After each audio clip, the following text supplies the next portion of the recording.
현대 전장에서 가장 중요한 것은 무엇일까요? 하늘을 장악하는 전투기, 지상전의 왕자 전차, 바다를 지배하는 이지스함, 은밀한 감시와 정찰 그리고 공격까지 하는 드론, 단숨에 적을 파괴하는 미사일 등등. 정답은 없을지도 모릅니다. 하지만 현대 무기는 공통점이 있습니다. 모두 레이더로 목표물을 탐지하고 공격한다는 것입니다. 레이더는 모든 무기의 눈입니다. 무기체계의 눈인 레이더가 없으면 적을 공격할 수도, 적의 공격을 방어할 수도 없습니다. 한국의 레이더 기술은 10년 전만 해도 감히 주변국인 일본, 중국에 비교할 수 없는 낮은 수준이었습니다. 일본은 1995년 A사 레이더를 장착한 J2 전투기의 초도 비행을 성공하면서 세계 최초로 A사 레이더를 전투기에 활용한 국가가 되었습니다. 중국은 2014년 자체 개발한 A사 레이더를 탑재한 J20 전투기의 시험 비행을 성공했습니다. 다른 나라에 비해 늦게 A사 레이더 개발에 착수한 한국은 부족한 기술을 미국에서 도입하려 했습니다. 2015년 미국은 A사 레이더 기술 이전을 공식적으로 거부했습니다. 잠자는 호랑이를 깨운 거죠. 일부에서는 미국, 일본, 유럽 등 레이더 선진국에 비해 20년 이상 기술 수준이 낮은 한국이 A사 레이더를 개발할 수 있겠냐며 KF-21 사업을 철회해야 한다며 한국 기술을 폄하했습니다. 한국 개발진들은 세계를 놀라게 하며 불과 5년 만인 2020년 시제품을 만들었습니다. 이스라엘은 유럽 수준의 기술 성숙도를 가졌다며 극찬했습니다. 한국이 레이더 강국 반열에 오르게 된 거죠. 스웨덴의 기술자료 협력과 이스라엘의 부품을 사용한 1차 개발에 이어 완전히 국산화한 2차 개발까지 성공합니다. 2021년에는 수입에 의존하던 A사 레이더의 핵심 부품인 지라갈륨 전력증폭 소자까지 개발해 국산화했습니다. 전력증폭기는 송신 신호를 증폭시켜 보다 멀리 정확히 표적을 탐지, 추적할 수 있게 합니다. 군용 레이더, 탐색기 성능을 높이는 데 기여할 전망입니다. 놀라운 점은 비슷한 성능임에도 부피가 유럽 제품의 60%, 미국 제품의 80%에 불과합니다. A사 레이더에 들어가는 송수신 모듈은 스위치, 전력증폭기, 저자분 증폭기 등의 반도체 칩을 직접해 만듭니다. 스위치와 전력증폭기까지 국산화했고 올해 저자분 증폭기까지 국산화할 예정입니다. 저자분 증폭기는 수신 신호를 증폭시켜 작은 신호도 놓치지 않게 합니다. 하나와 이탈리아 레오나르도는 A사 레이더 해외 수출을 위한 업무 협약을 체결했습니다.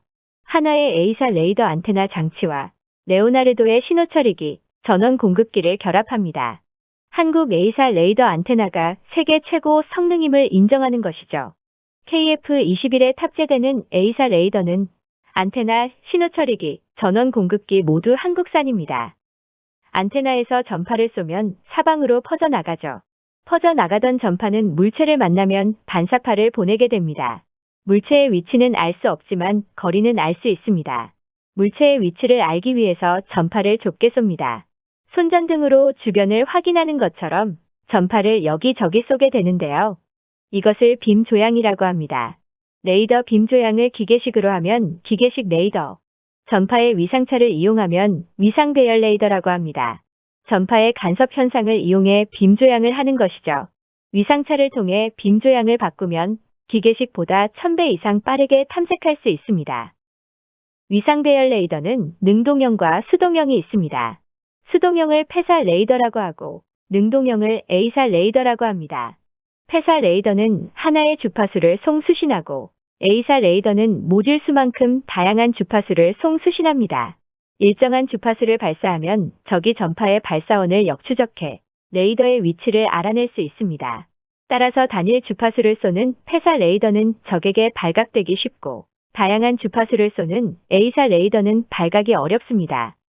현존하는 최고의 A사 레이더는 랩터에 탑재된 레이더인데요. 방위각 120도 빔 조향이 가능합니다.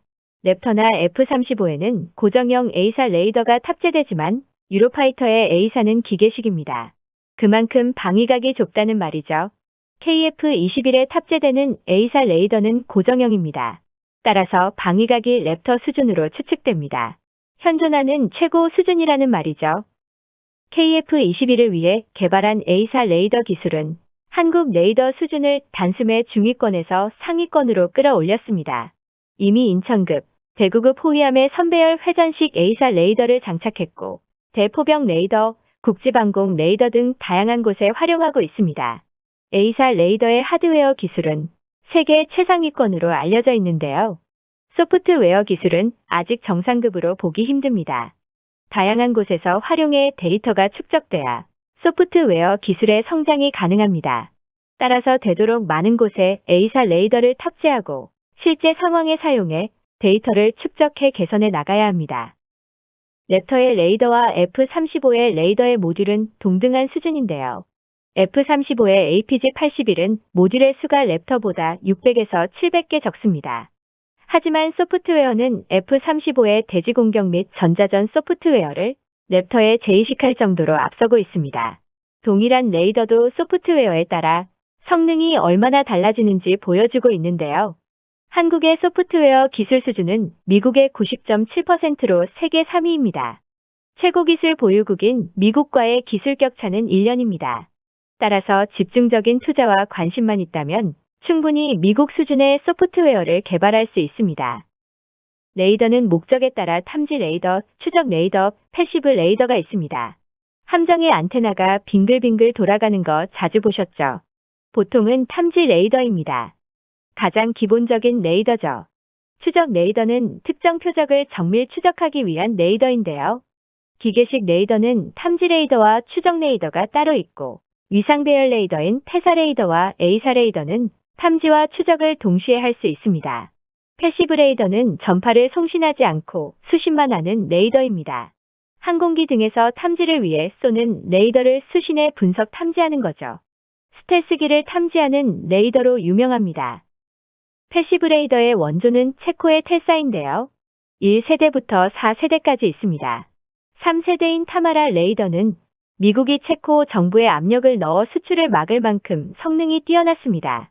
4세대인 베라 레이더는 미국이 체코 정부에 압력을 넣어 판매권을 로키드 마틴이 인수했습니다.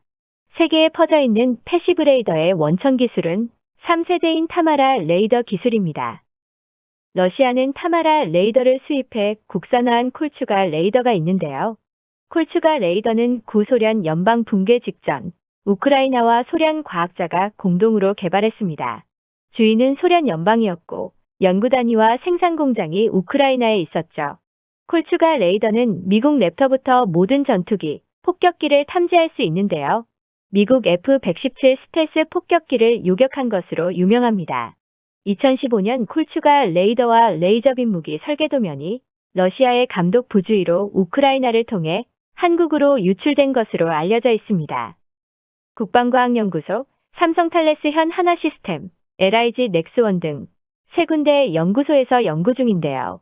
LIG 넥스원은 러시아, 인도 등 관련 분야 엔지니어들을 고용해 가장 적극적으로 연구 중인 것으로 보도되었습니다. 콜추가 시스템은 패시브 레이더 트럭 3대, 지휘통제 트럭 1대, 레이저포로 구성되어 있습니다. 레이더 트럭은 60km 거리를 두고 배치됩니다.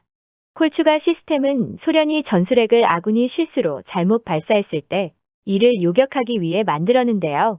한국이 고스란히 손에 넣게 되자 북한이 난리가 났었습니다. 한참 북한이 전술핵을 개발하고 있는데 전술핵을 무력화하는 기술이 한국에 들어왔기 때문입니다. 이미 연구한 지 7년이 지난 만큼 성과가 있을 텐데도 이와 관련된 정부, 업체, 언론의 추가적인 보도는 전혀 없습니다. 한국은 공개된 수준보다 훨씬 높은 수준의 레이더 기술과 레이저 기술을 보유하고 있을 것입니다. 2020년 국방과학연구소가 창설 50주년을 맞아 20kW의 레이저 요격 장치로 철판을 뚫는 시연을 했습니다. 2023년까지 실전 대응 체계를 마련하는 것을 목표인데요. 미국 정도를 제외하면 한국 기술을 따라올 나라가 없다는 국방과학연구소 측의 설명이 있었습니다. 레이저 대공무기는 소형 무인기 대응을 위한 블록 1을 2025년 개발 예정고 출력이 더 높은 중거리용 블록 2가 2030년까지 개발 예정입니다. 최근 발표되는 한국 무기들을 보면 언제 이렇게 기술력이 늘었나 의아해하시는 분들이 계십니다. 한국 국방 연구개발비가 세계 3위라는 사실을 아시나요? 러시아는 지속적으로 연구개발비를 감축하는 반면 중국, 일본, 영국 등의 군사강국들이 여전히 국방 연구개발비를 증액하고 있습니다. 이런 경쟁 속에서 한국은 2019년 세계 3위의 개발비 지출 국가로 오르고 그 자리를 놓치지 않고 있는데요. 오른 개발비만큼 확실한 결과를 보이고 있습니다. 수많은 명품 무기 개발과 수출로 보답하고 있습니다. 새로운 개발 사업들도 순조롭게 진행되고 있는데요. KF-21 초도비행 성공, 고체연료 우주발사체 성공 등 세계를 놀라게 하는 새로운 무기, 기술을 선보이고 있습니다. 한국이 세계를 선도하는 방산 선진국이 되기 바라며 마칩니다. 시청해 주셔서 감사합니다. 구독과 좋아요는 저에게 힘이 됩니다.